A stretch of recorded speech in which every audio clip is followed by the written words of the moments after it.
Bueno, ya lo oyó usted reírse, está aquí con nosotros Hugo Concha. Hugo, muchísimas gracias por acompañarnos. Mira que cada que vienes se carga así densa. Asuntos de justicia. La agenda de justicia, qué barbaridad. A ver, ¿por dónde le quieres entrar? Qué triste, asuntos de injusticia, ¿no? Más bien. La injusticia de la justicia mexicana. Gualberto Ramírez, el caso Karime Macías, el caso de Jorge Torres, traes tú además lo del Tribunal Electoral. ¿Por dónde quieres entrar? Te doy tiempo para hablemos y vinculamos de alguna manera el tema de Jorge Torres y el de Karime Macías, porque ambos tienen que ver con el tema de la extradición. Y yo no sé qué tanto nuestro público tiene claro cómo funciona esto de la extradición, porque ahorita que platicabas con Estefanía Medina, salió el tema y ella lo mencionó y lo mencionó muy bien.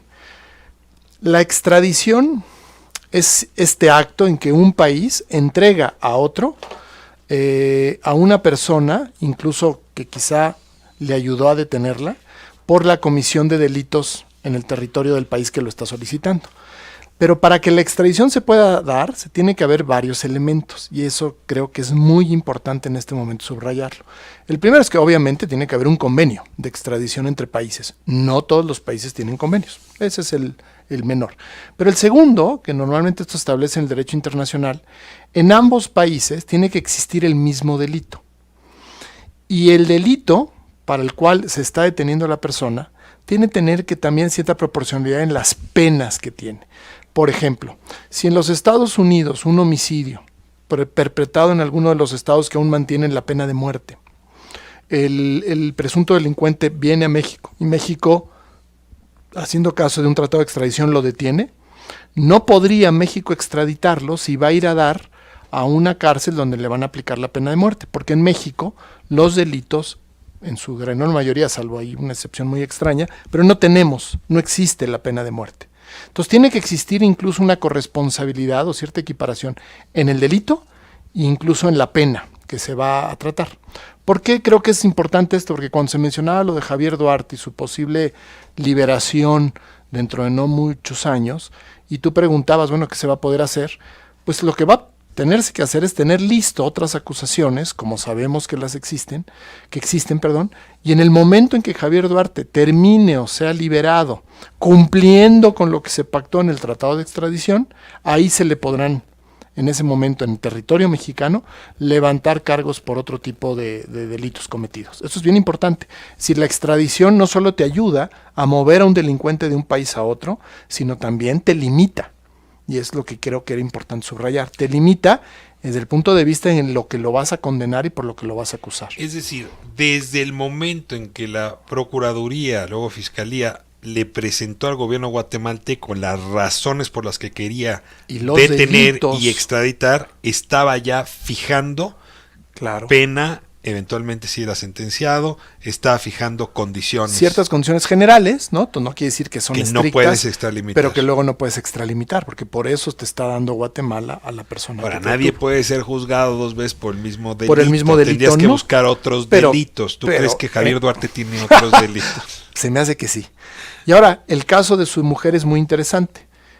Hoy hubo como mucho rumoreo, chismología en las redes de si voluntariamente accedió o no. Parece que no. Yo no creo que las autoridades británicas le mandaron un citatorio amistoso cuando se trata de un delito que puede tener por consecuencia la extradición. Ahí seguramente se le presentaron agentes de la policía de investigación, de la famosísima Scotland Yard en su domicilio, y le dijeron, por favor, acompáñenos, tiene usted que rendir testimonio, porque está siendo acusada por este delito con efectos de extradición para México. Entonces, esto de que se presentó voluntariamente, pues no lo creo yo tan así. Ahora, ¿No ves de cómplices a Scotland Yard de una conspiración transnacional mayor a favor de Javier Duarte? Que no. Y seguramente la señora declaró lo que se le preguntó, en donde el juez inglés lo que está verificando es que efectivamente se cumplan esto que acabamos de decir. Ya revisó que hay convenio, está checando por qué delito se le está acusando, a qué penas se le correspondería dicho delito, para hacer el análisis completo si corresponde o no resolver que es culpable y en su caso extraditarla a México.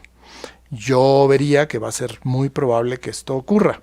¿no? El que la hayan dejado libre hoy seguramente fue con medidas cautelares importantes. Sabemos también de lo que se ha dicho que fue con una fianza, haber sido una fianza importante y seguramente algún otro para que la señora no se vaya a poder sustraer de la acción de la justicia. Bueno, siempre apegarme a la orilla de la alberca jurídica es una actitud periodísticamente saludable, pero ni modo, a veces tengo que especular un poco con la política. No, sin lugar a dudas, porque además lo que fue terrible, yo creo que no hemos dimensionado lo que esto significó desde el punto de vista de responsabilidades.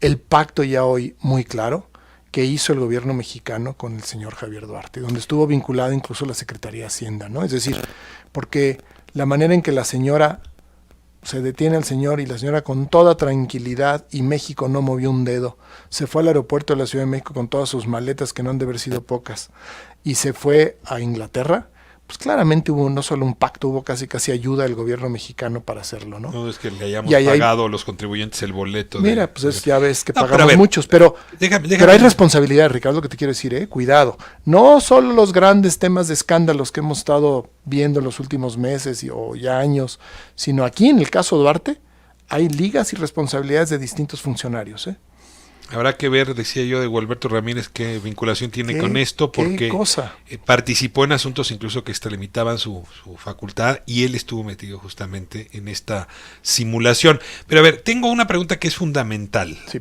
Javier Duarte lo que ha dicho una y otra vez es, apriétenme y yo les cuento cómo está vinculado Enrique Peña Nieto. Amenaza, ¿no? O sea, yo les digo cómo está Enrique Peña Nieto en esto. Y ojo, Hugo, porque pues sí hay una limitante política, yo no diría jurídica, pero sí política, y es que el presidente López Obrador ha dicho que si procediese contra los expresidentes, sería después de un plebiscito. Es decir, ahí hay que por cierto ya fue aprobada. Déjame ir la iniciativa de consulta popular modificada junto con la revocación de mandato, otro temita. Ok, voy a corte. Sí. Y de vuelta sí te quiero preguntar cómo ves esta amenaza. Tú apriétame y yo te cuento cómo estaba el expresidente metido. Y si te digo lo que el expresidente hacía, vas a tener que proceder contra él. Y si procedes contra él, tienes que desdecirte de que no te ibas a meter con los expresidentes. No está fácil la encrucijada. Vamos a corte, si hay otras personas involucradas, pero bueno, vamos. Suben la escalera Luis Videgaray, supongo. Vamos a dejar el tema Javier Duarte resuelto cuando me digas qué va a pasar cuando pues Javier Duarte, motu propio, diga, oiga, ese dinero no me lo llevé yo, ese dinero sirvió para hacer política, para hacer campañas. Esto fue un arreglo que yo tuve con Luis Videgaray, déjame ponerlo en hipótesis, ¿no? O esto es un arreglo que yo tuve con la presidencia, con el PRI, en fin. ¿Qué va a pasar si cumple Javier Duarte con lo que ha amenazado? Mira, estamos en el terreno de la especulación, Ricardo, pero pues si un pacto que tú tejes con alguien, lícito o en este caso ilícito, una de las personas lo rompe, pues la otra también lo va a romper, ¿no? Entonces yo lo que pensaría es que si Duarte empieza a escupir, a salpicar todo el marranero que claramente estuvo detrás de su pacto de impunidad, pues va a llegar un momento en que el presidente, volviendo a la especulación que tú hacías, tampoco va a estar en posibilidades de poder cumplir este pacto de civilidad o de caballeros que tuvo con el presidente anterior, porque además recordemos que el presidente López Obrador, un poco presionado, pero dijo que a final del día, aunque él no quiere, va a someter a la consulta si hay que dar investigación a los expresidentes. Lo que te decía yo así muy rápidamente, ya está prácticamente aprobada la reforma, se va ahora a su tour en las legislaturas de los estados se reforma la para la consulta pública. Esta consulta ya podrá llevarse a cabo cada año, va a haber una, y es legal. Los temas están muy claramente limitados, cuáles no podemos tocar en esta consulta, el límite de gente que tiene que darse para solicitarla, y el INE es el que la va a tener que organizar. Pero a ver, ¿no? te tengo un segundo. Sí. No puede poner plebiscito en consulta popular si giras un orden de aprehensión o si abres una carpeta de investigación. A ver, no nos engañemos. El presidente no tiene poder constitucional, político sí, pero constitucional no tiene sobre la Fiscalía frente a una General. Acusación ya extraoficiosa. Si esa información le cae en las manos a Alejandro Manero, no puede hacer nada más que proceder. ¿Cómo le puede decir el presidente al señor fiscal, oiga, usted es autónomo excepto en este caso? Sí, no podrían hacer eso, pero como sabemos y como ha funcionado por años, y no es que siempre en la justicia mexicana, simple y sencillamente las cosas no avanzan, ¿no? Esa sería la forma de decir. La tortuga. El tortuguismo indefinido, y que los años siguen pasando. Con, ¿no?, los reflectores arriba. Pero imagínate que Javier Duarte te dice, tengo evidencia de que Luis Videgaray y el presidente Peña Nieto estuvieron metidos en esto otra vez a nivel de hipótesis. Pero ¿cuál es tu sensación? Cada vez hay más avances en torno a múltiples nombres funcionarios. La verdad de las cosas que en la cárcel creo que solo está la pobre Rosario Robles. Digo pobre no es culpándola, sino porque contra lo que hemos visto que sucedió en estos terribles escándalos, pues la única que está detenida hoy en prisión preventiva.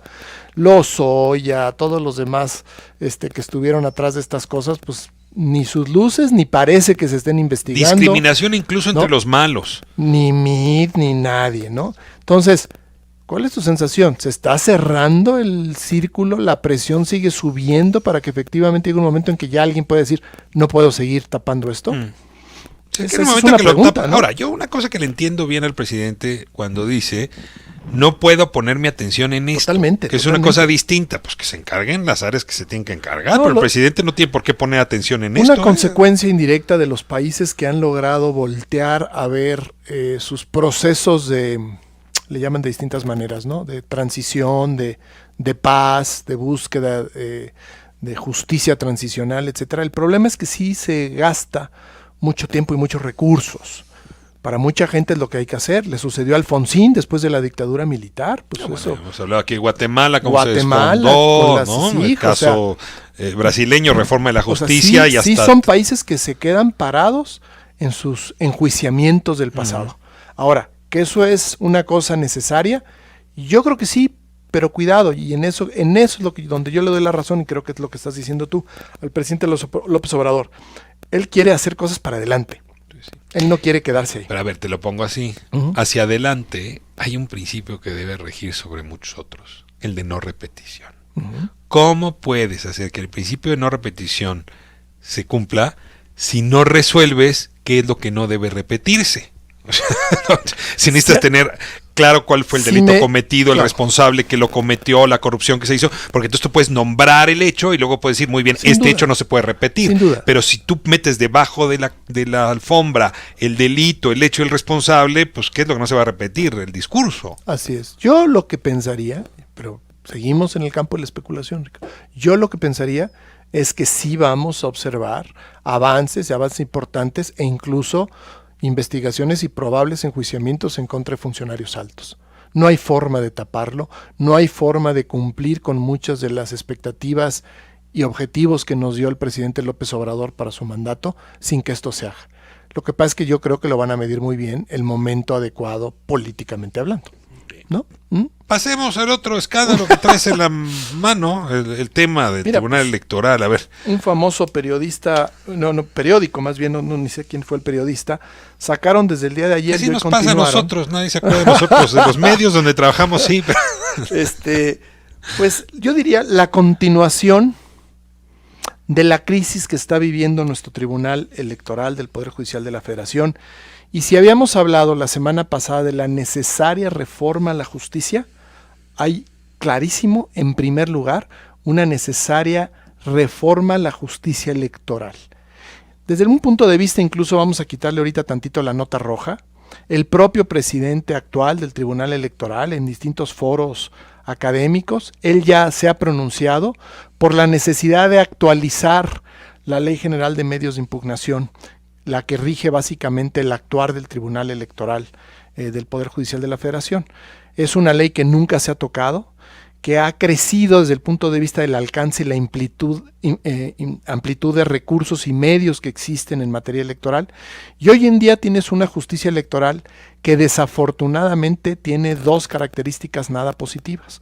Una, todo es potencialmente litigable. Todo lo que ocurre en el mundo electoral y los partidos políticos tienen un incentivo de facto para hacerlo, porque cuando un asunto no les gusta o no va de acuerdo a lo que ellos quieren, presentan un recurso, una queja ante el Tribunal Electoral, y en lo que el Tribunal Electoral se pronuncia y resuelve, eso les abre un enorme margen de maniobra y de negociación para resolverla a los partidos políticos. Ese es un factor muy negativo de esta hiperlitigiosidad.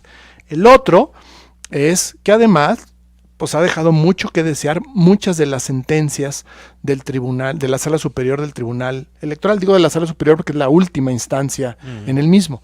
Y hay muchas sentencias, muchas seguramente tú también las has escrito sobre las mismas. Podemos recordar la de Margarita y el Bronco, tantas que hubo desde el proceso electoral pasado a la fecha, que la verdad dejan mucho que desear y donde parece que la justicia más bien se caracteriza por ser un poco injusta.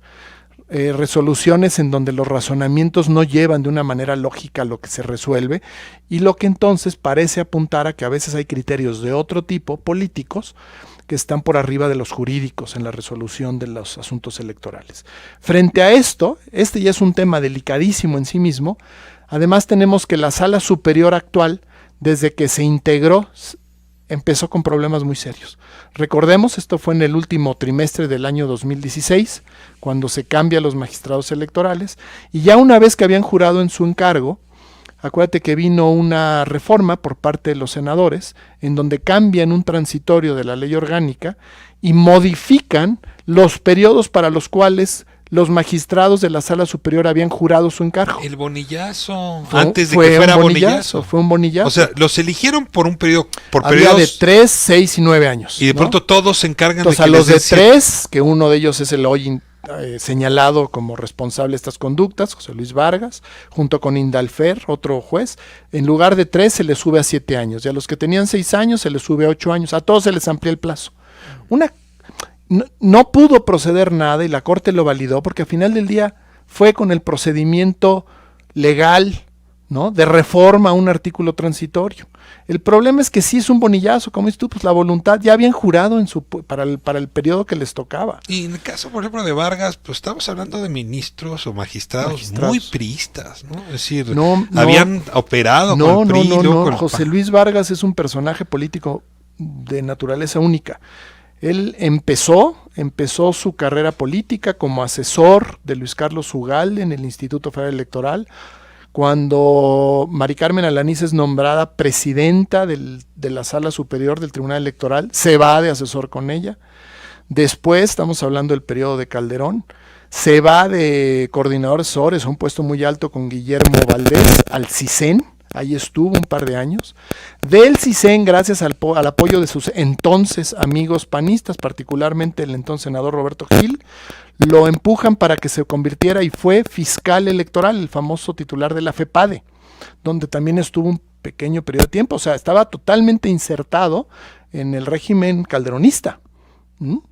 De ahí, después termina o lo sacan de la FEPADE, no recuerdo bien cómo terminó su periodo, y estuvo un tiempo, unos años, se enoja con Calderón y está unos años ejerciendo de manera libre la profesión, donde dice él hoy en una de sus declaraciones que ahí hizo parte del patrimonio que ahora se le achaca que no declaró. Después de eso consigue apoyo, sobre todo del PRI, y son con esos apoyos importantísimos con los que acaba siendo apoyado para ser magistrado electoral. Entonces, cuando tú me dices, y hoy pues tampoco está bien con los priistas, es decir, hubo alguien unas sentencias, bueno, Puebla me parece, o no me acuerdo cuál, en la que no quedaron nada contentos. Entonces ya no estuvo con el PAN, ya no está con el PRI, y ahora en sus argumentos parece que con los que quiere simpatizar y usa los mismos argumentos que a veces utiliza el presidente López Obrador, es con los partidarios de Morena, ¿no? Pero a ver, él fue uno de los que participó en el defenestramiento de Yanino Talora. Al mismo tiempo, él es uno de estos personajes que abogó para que mantuvieran el mismo sueldo exorbitante contra la ley. Ellos tenían que haber entrado con un sueldo ya por debajo del sueldo presidencial y sin embargo se quedaron con sueldo de ministros. Sí estamos ante un personaje siniestro, déjame plantearlo en esos términos. Pues por lo menos contra alguien que creo, como cuando hablábamos de Medina Mora, que me da la impresión que no debió haber sido designado para el puesto tan importante que tiene, que a final del día es la justicia electoral, constitucional electoral, ¿no? En el tribunal como junto con varios de los que están ahí, me atrevo a decir, no quiero señalar ya nombres específicos, pero la verdad es que los magistrados, y por sus sentencias los conoces, ni siquiera por otra cosa, no todos, pero la verdad es que algunos se han dejado mucho que desear en varias de sus sentencias. Y estamos allá hablando del procedimiento de garantía de nuestra democracia. La democracia, cuando a final del día se resuelve en un litigio y el litigio se resuelve por criterios políticos, pues estás verdaderamente en deuda con esa democracia a la cual tanto hablas y tanto dices proteger. Entonces sí tenemos que poner la atención inmediata. Yo no estoy hablando de su persona directamente, eso se tiene que investigar, y si él incurrió en responsabilidades, pues tendrá que someterse a la investigación, al procedimiento y en su caso a las sanciones que correspondan, ¿no? Porque como te digo, yo no creo que sea una cosa de una persona. Yo creo que en términos generales nos ha quedado mucho a deber la actual integración de varios de los miembros de la actual integración del tribunal, de la Sala Superior del Tribunal Electoral. ¿Qué presumes tú? ¿Que tenga que cambiar la norma electoral a propósito del tribunal, que tengamos que buscar otra configuración, que la Suprema Corte debería repensarse si no toma control sobre ese tribunal? Pues porque esto va a llegar por una reforma mixta, por una reforma que va a tocar el tema electoral, aunque parece que otros temas no se van a tocar. Se va a tocar lo del financiamiento de los partidos. La bancada de Morena en el Senado sigue insistiendo también con quitar a los senadores de representación proporcional. Más allá de eso, veo que parece que reformas de tipo electoral no va a haber muchas más, pero por el tema de justicia yo creo que sí debe de abarcarse todo el tema del tribunal electoral, ¿no? Hay mucho que hacer ahí y la verdad es que ya estamos en una situación de luz roja, ¿no? Que estén dándose estos, porque además, sea con precisión o no lo que se acusan o no se acusan, claramente lo que está sucediendo, y lo revelan las palabras del propio José Luis Vargas, así como del otro magistrado que ya contestó que él no tiene nada que ver con los grupos de ultraderecha, Reyes Rodríguez, o sea, lo que sí, y ya lo que había pasado con Yanino Talora, pues ¿qué te está diciendo ahí? Hay una guerra interna por intereses y por posiciones que no es aceptable de ninguna forma. Entonces hay que poner orden en nuestras instituciones, nuestros órganos colegiados están ahí para dar fundamentalmente seguridad, seguridad de las cosas que resuelven, no incertidumbre, inseguridad, que depende quién toma y qué mayoría se conforme es la manera en que se resuelve, ¿no? ¿Qué es lo que está mal? Yo insistiría, ¿no?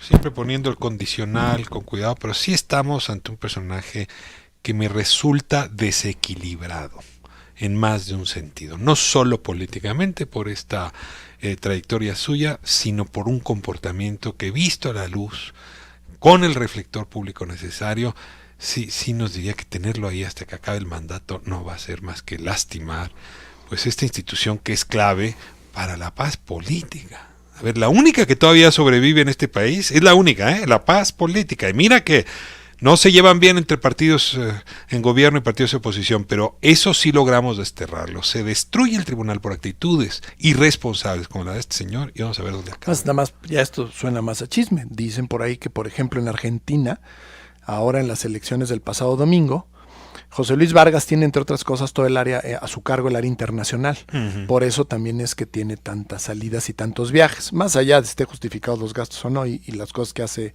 él. Pero viaja mucho.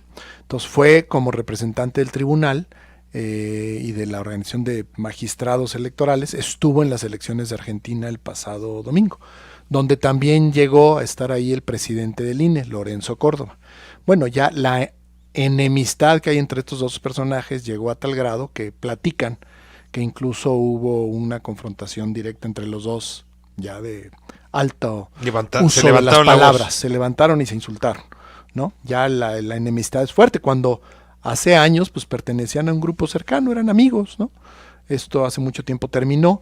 José Luis Vargas muchas veces ha acusado que hay una conspiración en su contra por parte de el INE, el Instituto de Investigaciones Jurídicas. Los medios de comunicación. En fin. A ver, perdón, Hugo, a mí me digo nada más para que lo esté claro, a mí me ha acusado de ser parte de esa conspiración. Una columna en Excelsior me señala a mí como parte de esa conspiración. Yo me río a carcajadas. No conspiro ni conmigo mismo, ¿no? Que a lo mejor sería divertido. Exacto. Hugo Concha, nos vamos. Te agradezco, no sabes Ricardo cuánto esta intervención. Por cierto, te voy a dejar encargado el changarro el próximo jueves. Pero por favor le pido a todos los que están escuchando en este momento que sean tolerantes, amigables. Lo serán. Estaré yo en Mazatlán y Hugo Concha será a cargo de la emisión. Muchas gracias. Nos Ricardo. Vamos y de vuelta tengo a Jedikol Polemski. Me da muchísimo gusto contar con la presencia de la presidenta del Comité Ejecutivo Nacional